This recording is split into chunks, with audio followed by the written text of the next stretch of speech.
Hello friends, welcome to SSC coaching centre. दोस्तों, आज की वीडियो हम सीखेंगे वर्गमूल ज्ञात करना। ठीक है, आपके पास दशमलव में संख्या रहेगी या आपके पास इनप्रॉपर वर्गमूल रहेगा, उसको आप कैसे सॉल्व करेंगे, तो पूरा वीडियो देखिएगा। चलिए, यहां पे हमसे पूछ रहा है 20 का स्क्वायर माइनस 16 का स्क्वायर, पूरे के ऊपर साइन लगा हुआ है स्क्वायर रूट का।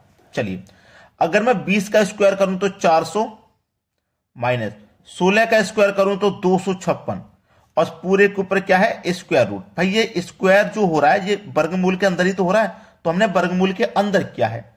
अब वर्गमूल के अंदर ही घटा देंगे। ठीक है, वर्गमूल के अंदर ही घटा देंगे। 400 में से घटा देंगे 256, बचेगा 144। अब 144 का परफेक्ट वर्गमूल होता है 12। आंसर आ गया। ये तो था आसान, जिसे कोई भी बच्चा कर लेगा। 12 हो गया सही जवाब। अब उन प्रश्नों की तरफ चलते हैं। अगला ही क्वेश्चन ऐसा है जिसमें आप अटके रह जाओगे, पता नहीं क्या करना है। चलिए अब देखते हैं अगला सवाल। अगला प्रश्न, रूट 90 का वर्गमूल ज्ञात करें। अब इसे करके बताओ। मैंने बोला था अगला ही क्वेश्चन ऐसा है जिसमें आप अटके रह जाओगे। पहला क्वेश्चन तो मैंने आसानी से बता दिया, आसान भी था। इसको भी बताऊंगा, लेकिन आप खुद से एक बार करके देख लीजिए कैसे होगा ये सवाल। आपने सीखा है नहीं सीखा? चलो, मैं जो आपको सिखाता हूं हमेशा आप बताता हूं, हम जो आपको बताते हैं वो बिल्कुल जादुई ट्रिक होती है। कैसी ट्रिक? बिल्कुल जादुई। बच्चे भी बोलते हैं सर एकदम जादू कर दिया आपने, इस तरीके से बताया है। रूट 90 का वर्गमूल हम बताते हैं क्या होगा। आपको क्या करना है, 90 को लिख लेना है। ठीक है, 90 को लिख लेना है। अब इस 90 के पास में 90 का कोई परफेक्ट वर्गमूल तो होता नहीं है, लेकिन आपको यह पता करना है कि इस 90 के पास में कौन सी संख्या ऐसी है जिसका परफेक्ट स्क्वायर रूट होता है। तो 90 के पास में एक तो 100 है और एक है 81। 100 का परफेक्ट वर्गमूल 10, 81 का परफेक्ट वर्गमूल 9। इतना क्लियर है ना? चलो, तो 90 के पास वाली 81 है या 100? 81 है। ठीक है ना, 81 है। तो हमारे पास 81 का वर्गमूल क्या होता है? 9 होता है। हमें क्या करना है, ये 90 ले लिया, ऐसी संख्या रखो जिसका परफेक्ट स्क्वायर इस 90 के पास में हो। तो 9 का परफेक्ट स्क्वायर 81 जो है वो इस 90 के पास में होगा। चलो, 9 से इसमें कर दो डिवाइड, कितनी बार में कटेगा? 10 बार में। ठीक है, यहां तक समझ में आया? अब इस 9 को और इस 10 को जोड़ लो तो कितना हो जाएगा? 19, और 2 से कर दो इसमें डिवाइड, आंसर मिल गया 9.5। सही जवाब है ये आपका 9.5, जो कि पहले ही ऑप्शन में है। बिल्कुल जादुई ट्रिक है। आपके पास इनपरफेक्ट दिया गया है, कोई बात नहीं, उसको लिख लिया, डिवाइड कर दो उसके पास में जिस संख्या के स्क्वायर रूट की संख्या दे रखी है। जैसे इसके पास में 81 है जो कि 9 का परफेक्ट स्क्वायर होता है, 9 से डिवाइड कर दो। जितनी बार में डिवाइड किया दोनों को जोड़ के 2 से डिवाइड कर दो, आंसर मिल जाएगा। चलिए आप देखेंगे अगला सवाल। अगला प्रश्न है, यदि दो पूर्णांकों के वर्गमूल का योग स्क्वायर रूट 18 प्लस 8 रूट 5 है, तो दो पूर्णांकों के वर्गों का योग क्या है? यह सवाल बहुत अच्छा लगा है, इसको मैं लिख लेता हूं। 18 प्लस 8 रूट 5 और इस पूरे के ऊपर रूट का साइन है, इसको सॉल्व करना है। अब जरा समझिएगा, ये तो 8 रूट 5 है, जबकि रूट का सही मतलब क्या है कि यहां 2 होना चाहिए, यही तो सही मतलब है।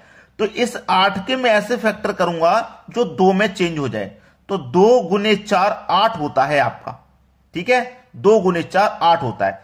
तो ये जो 4 है मैं इसको यहां से अंदर भेजूंगा, यहां तो केवल 2 ही रह जाएगा। ठीक है, 4 को हम क्या करेंगे? अंदर भेजेंगे।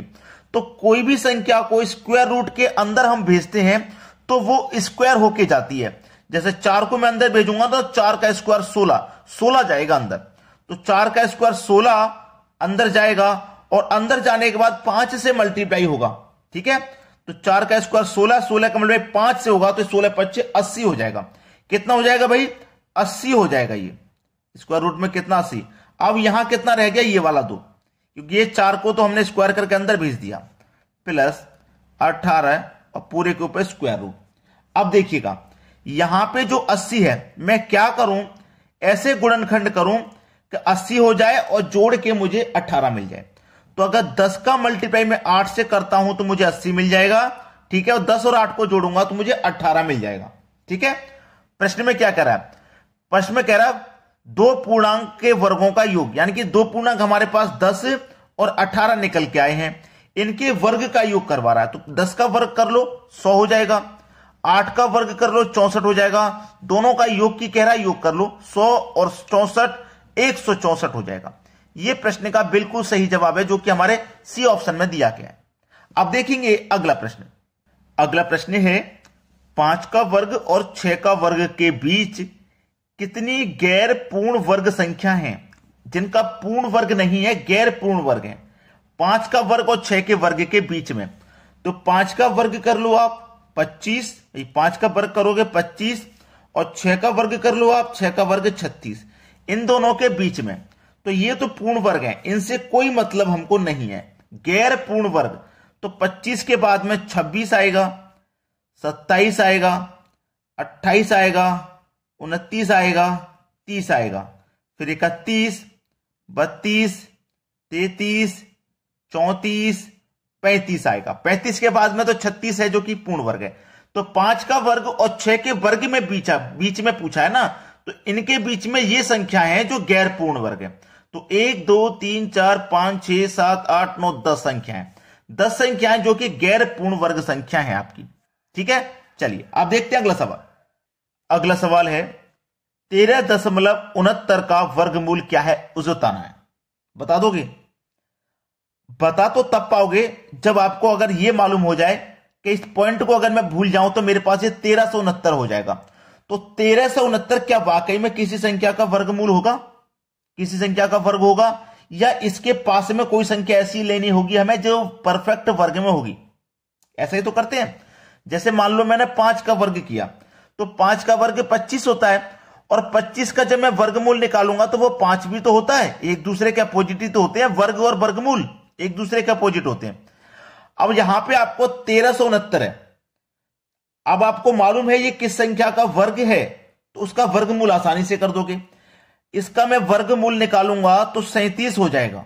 37 का वर्ग होता है 1369, 37 का वर्ग 1369 और इसका वर्गमूल 37 हो जाएगा। अब यहां देखिए दो संख्याओं के बीच में दशमलव है, ठीक है, दो इधर दो इधर। अब हम वर्गमूल निकालने हैं तो एक संख्या के बीच में आ जाएगा 3.7, बिल्कुल सही जवाब है। हो गया सवाल का खत्म, पहला ही ऑप्शन सही जवाब है, सवाल खत्म। चलिए आप देखते हैं अगला प्रश्न। अगला प्रश्न है दो संख्याओं में 2 का अंतर है, दो संख्याएं कोई उनमें 2 का अंतर है, यानी कि अगर मैं पहली संख्या को x मान लूं, दूसरी संख्या को y मान लूं, और दोनों में अंतर कितना है 2 का। दो संख्या ले ली मैंने, दोनों का अंतर 2 है, ठीक है। दोनों के वर्गों का अंतर 100 है, यानी कि इन्हीं दोनों संख्याओं के वर्गों का अंतर x और y, ठीक है, इन्हीं के वर्गों का अंतर, वर्गों का जो अंतर है वो 100 है, ठीक है। इन संख्याओं का योग क्या है, यानी कि इन्हीं संख्याओं का x प्लस y योग पूछ रहा है ना, इनका योग क्या है ये कह रहा है। चलिए अब मैं यहां पे देखिए ध्यान से देखता हूं, मुझे ये मालूम है कि ये मेरा एक फॉर्मूला बनना है x square minus y square, formula बनना है क्यों ना भाई। X square minus y square क्या है, a square minus b square का फॉर्मूला है कि नहीं। तो इस फॉर्मूले को आप लिख लो, इधर लिख लेता हूं मैं, x square minus y square एक फॉर्मूला होता है। क्या होता है, एक बार जोड़ लेते हैं यानी कि एक्स प्लस वाई, और एक बार घटा देते हैं यानी कि एक्स माइनस वाई, घटा दिया, और ये फॉर्मूला 100 के बराबर है, तो इसको मैं पूरा 100 के बराबर रख दूंगा, रख दिया मैंने 100 के बराबर। भाई इसी का तो हम फॉर्मूला निकाल रहे हैं, और ये हमारा 100 के बराबर है, तो मैं इसको 100 के बराबर रख दूंगा। अब देखिएगा x माइनस वाई मेरा 2 है, x माइनस वाई मेरा 2 है, तो इसके स्थान पर मैं 2 रख सकता हूं, ठीक है। और 2 से फिर कट जाएगा 100 50 बार में, कट जाएगा कि नहीं। तो x प्लस वाई बराबर कितना 50, x प्लस वाई बराबर 50, इधर लिखूं मैं x प्लस वाई बराबर 50, यही तो निकल के आया भाई। देखो x प्लस वाई बराबर 50 निकल के आया कि नहीं। तो हमसे x प्लस वाई का ही मान तो पूछ रहा है, x प्लस वाई बराबर मेरा कितना है 50 हो गया। x प्लस वाई का ही मान तो पूछा था उसने, 50 हो गया, जो कि मेरे डी ऑप्शन में, डी ऑप्शन प्रश्न का बिल्कुल सही जवाब हो जाएगा। सवाल यही खत्म हो जाएगा। क्लियर है ना सभी को। चलिए आज की वीडियो में दोस्तों इतना ही। वीडियो पसंद आया तो लाइक और शेयर जरूर करके जाएं, लाइक और शेयर, ठीक है दोस्तों, धन्यवाद।